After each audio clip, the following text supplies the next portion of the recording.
നമുക്കൊക്കെ അതിമനോഹരമായി ഇംഗ്ലീഷ് സംസാരിക്കാൻ പഠിക്കുക എന്ന് പറഞ്ഞു കഴിഞ്ഞാൽ വളരെ വളരെ ഇഷ്ടമുള്ള കാര്യമാണല്ലേ.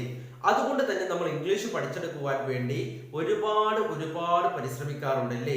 എങ്ങനെയൊക്കെയാണ് നമ്മൾ ഇംഗ്ലീഷ് പഠിച്ചെടുക്കുവാൻ വേണ്ടി പരിശ്രമിക്കാറുള്ളത്? നമുക്ക് ഏറ്റവും കൂടുതൽ ഇഷ്ടപ്പെട്ട സ്പോക്കൺ ഇംഗ്ലീഷ് സ്ഥാപനങ്ങളിൽ പോയി നമ്മൾ ജോയിൻ ചെയ്യും അല്ലേ. എന്നിട്ട് നമ്മൾ നമ്മുടെ പഠനം കണ്ടിന്യൂ ചെയ്യും. പക്ഷെ ഈ ഒരു പഠനം കണ്ടിന്യൂ ചെയ്യുമ്പോഴാണ് നമുക്കൊരു യാഥാർത്ഥ്യം മനസ്സിലാക്കുക.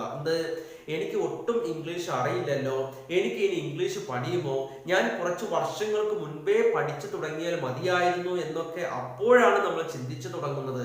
എന്നിട്ട് നമ്മൾ നമ്മുടെ പഠനം ഇങ്ങനെ കണ്ടിന്യൂ ചെയ്യും. പക്ഷെ നമുക്ക് ഈ ഒരു കോഴ്സ് കഴിയുന്നതോട് കൂടി നമുക്ക് കോൺഫിഡൻസോട് കൂടി ഇംഗ്ലീഷ് സംസാരിക്കാൻ സാധിക്കാത്തതായി വന്നു ചേരുന്ന ഒരു അവസ്ഥയും വന്നു ചേരാറുണ്ട്. അപ്പൊ നമ്മൾ എന്ത് ചെയ്യും?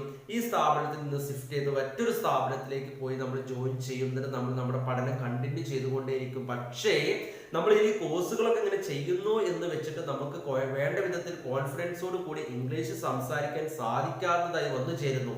അപ്പോൾ നമുക്ക് വളരെയധികം വിഷമം വരും. പണ്ടെങ്ങോ പഠിച്ചാൽ മതിയായിരുന്നു, 10 അല്ലെങ്കിൽ 2-3 വർഷം മുൻപേ പഠിച്ചാൽ മതിയായിരുന്നു, അല്ലെങ്കിൽ ഒരു 6 മാസം അറ്റ്ലീസ്റ്റ് ഒരു 6 മന്ത് മുന്നെങ്കിലും പഠിച്ചു തുടങ്ങിയാൽ മതിയായിരുന്നു എന്നൊക്കെ നമ്മൾ പലപ്പോഴും ചിന്തിക്കാറുണ്ട്. പക്ഷേ നമ്മൾ അങ്ങനെയൊന്നും ചിന്തിച്ചിട്ട് കാര്യമില്ല. നമ്മൾ എപ്പോഴാണ് പഠിക്കാൻ ഇറങ്ങിയത്, ആ ഇറങ്ങിയ സമയം മുതൽ നമ്മൾ നല്ല കോൺഫിഡൻസോട് കൂടി നമ്മൾ ഇറങ്ങി തിരിച്ച് ആത്മവിശ്വാസത്തോട് കൂടി എനിക്ക് സാധിക്കും എന്നുള്ളൊരു ഉറപ്പോട് കൂടി നിങ്ങൾ ഇറങ്ങി തിരിച്ച് നിങ്ങൾ മാക്സിമം നിങ്ങൾ പഠിച്ചെടുക്കുവാൻ വേണ്ടി നിങ്ങൾ ശ്രമിക്കുകയാണെങ്കിൽ നിങ്ങൾക്ക് കോൺഫിഡൻസ് ഡേ ബൈ ഡേ ഓരോ ദിവസം കഴിയും തോറും നിങ്ങൾക്ക് ഇങ്ങനെ ആത്മവിശ്വാസം ഇങ്ങനെ വന്നുകൊണ്ടിരിക്കും. ഇംഗ്ലീഷ് സംസാരിക്കാൻ വളരെയധികം കോൺഫിഡൻസ് നിങ്ങൾക്ക് വന്നുകൊണ്ടിരിക്കും. അപ്പൊ നിങ്ങൾ എന്താ ചെയ്യേണ്ടതെന്ന് വെച്ചാല് ഇംഗ്ലീഷ് അപ്പിന്റെ ഓരോ ദിവസത്തെ ക്ലാസ് മുഴുവനായി എടുത്ത് നോക്കുക. കാരണം എന്താണെന്ന് അറിയോ, നമുക്ക് ബേസിക് ആയിട്ട് ഒരുപാട് സംഭവങ്ങൾ നമ്മുടെ ഓരോ ക്ലാസ്സുകളിൽ ഉൾപ്പെടുത്തുന്നുണ്ട്. എന്താണ്? ഓരോ കാര്യങ്ങളും. അതുകൊണ്ട് ദിവസവും നമ്മൾ മലയാളം സംസാരിക്കാറുണ്ട്. ആ മലയാളത്തിന്റെ ഇംഗ്ലീഷ് നമ്മളൊന്ന് കണ്ടെത്തി കഴിഞ്ഞാൽ നമുക്ക് കോൺഫിഡൻസോട് കൂടി ഇംഗ്ലീഷ് സംസാരിക്കാൻ സാധിക്കും. അല്ലെങ്കിൽ എന്താണ്, നമ്മൾ ഗ്രാമർ പഠിക്കും. ഈ ഗ്രാമറിന്റെ പുറകെ സഞ്ചരിച്ച് ഒരുപാട് ദിവസങ്ങൾ കടന്നുപോയി, ഒരുപാട് മാസങ്ങൾ കടന്നുപോയി, എന്നിട്ട് നമുക്ക് കോൺഫിഡൻസോട് കൂടി ഇംഗ്ലീഷ് സംസാരിക്കാൻ സാധിക്കില്ല. അതിനേക്കാളും നല്ലത് എന്താണെന്ന് അറിയോ, ദിവസവും ഉപയോഗിക്കുന്ന ചില കാര്യങ്ങൾ നമ്മൾ പകർത്തുകയും അത് മനസ്സിലാക്കുകയും നമ്മൾ നമ്മുടെ മലയാളം സംസാരിക്കുന്നതിന്റെ കൂടെ തന്നെ ഇംഗ്ലീഷ് സംസാരിക്കുകയും ചെയ്ത് കഴിഞ്ഞാൽ നമുക്ക് അല്പമെങ്കിലും കോൺഫിഡൻസോട് കൂടി സംസാരിക്കാൻ സാധിക്കുമെന്ന് തന്നെയാണ്. ഞാൻ വെജിറ്റബിൾ ഭക്ഷണം ഇഷ്ടപ്പെടുന്നു. അനിലിന് വെജിറ്റേറിയൻ ഭക്ഷണം ഇഷ്ടമാണോ? അതുപോലെ ഈ ആളുകൾക്ക് വറുത്ത ഭക്ഷണം ഇഷ്ടമാണോ? എന്താണ്? ഈ ആളുകൾക്ക് വറുത്ത ഭക്ഷണം ഇഷ്ടമാണോ? അനിലിനും നേഹയ്ക്കും ചിക്കൻ ഇഷ്ടമാണോ? ആ പെൺകുട്ടിക്ക് ഐസ്ക്രീം ഇഷ്ടമാണോ?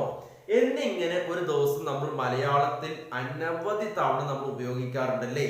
പക്ഷെ ഇത് എങ്ങനെ വളരെ സിമ്പിളായി ഇംഗ്ലീഷിലേക്ക് മാറ്റുക എന്നുള്ളതാണ് നമുക്ക് അറിയാത്തതല്ലേ. എന്നാൽ നമുക്കിത് വളരെ സിമ്പിളായി നമുക്കിത് ഇംഗ്ലീഷിലേക്ക് ഒന്ന് മാറ്റിയാലോ? നോക്കിയോക്കെ അല്ലേ. ഞാൻ വെജിറ്റബിൾ ഭക്ഷണം ഇഷ്ടപ്പെടുന്നു. I like vegetarian food. എന്താണ്? ഐ ലൈക്ക് വെജിറ്റേറിയൻ ഫുഡ് എന്ന് വെച്ചാൽ എന്താ? ഞാൻ വെജിറ്റബിൾ ഭക്ഷണം ഇഷ്ടപ്പെടുന്നു. അനിലിന് വെജിറ്റേറിയൻ ഭക്ഷണമാണോ ഇഷ്ടം? എന്താണ്? അനിലിന് വെജിറ്റേറിയൻ ഭക്ഷണമാണോ ഇഷ്ടം? Does Anil like vegetarian food? എന്താണ്? അനിലിന് വെജിറ്റേറിയൻ ഭക്ഷണമാണോ ഇഷ്ടം? Does Anil like vegetarian food? അടുത്തെന്താണ്? ഈ ആളുകൾക്ക് വറുത്ത ഭക്ഷണം ഇഷ്ടമാണോ? ഈ ആളുകൾക്ക് എന്താണ്? വറുത്ത ഭക്ഷണം ഇഷ്ടമാണോ? ഡു ദീസ് പീപ്പിൾ എന്താണ്? Do these people like fried food? എന്താണ്? ഫ്രൈഡ് ചിക്കൻ എന്നൊക്കെ പറയാറില്ലേ. എന്താണ്? Do these people like fried food? എന്താണ്? ഈ ആളുകൾക്ക് വറുത്ത ഭക്ഷണം ഇഷ്ടമാണോ?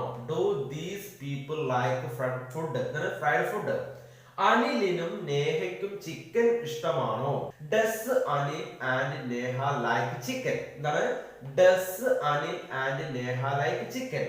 ആ പെൺകുട്ടിക്ക് ഐസ്ക്രീം ഇഷ്ടമാണോ? Does that girl like ice cream? എന്താണ്? Does that girl like ice cream? കണ്ടോ, വളരെ സിമ്പിൾ ആയിട്ട് മനസ്സിലാക്കാൻ പറ്റിയില്ലേ? ഒന്നുകൂടെ നോക്കി നോക്കല്ലേ. ഞാൻ വെജിറ്റബിൾ ഭക്ഷണം ഇഷ്ടപ്പെടുന്നു.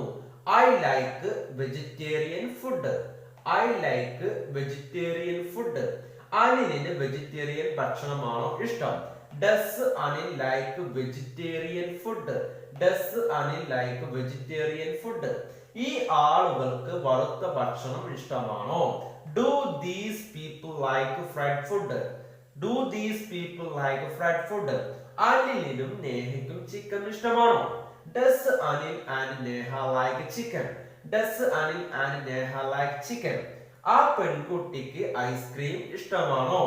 Does that girl like ice cream?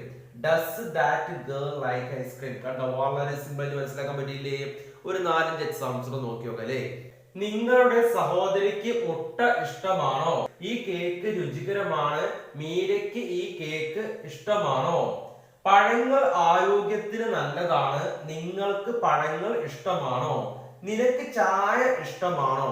എന്നിങ്ങനെ ഒരു ദിവസം നമ്മൾ മലയാളത്തിൽ അനവധി തവണ ഉപയോഗിക്കാറുണ്ട്. പക്ഷെ അതെങ്ങനെ ഇംഗ്ലീഷിലേക്ക് മാറ്റുക എന്നുള്ളത് നമുക്ക് അറിയാത്തത്.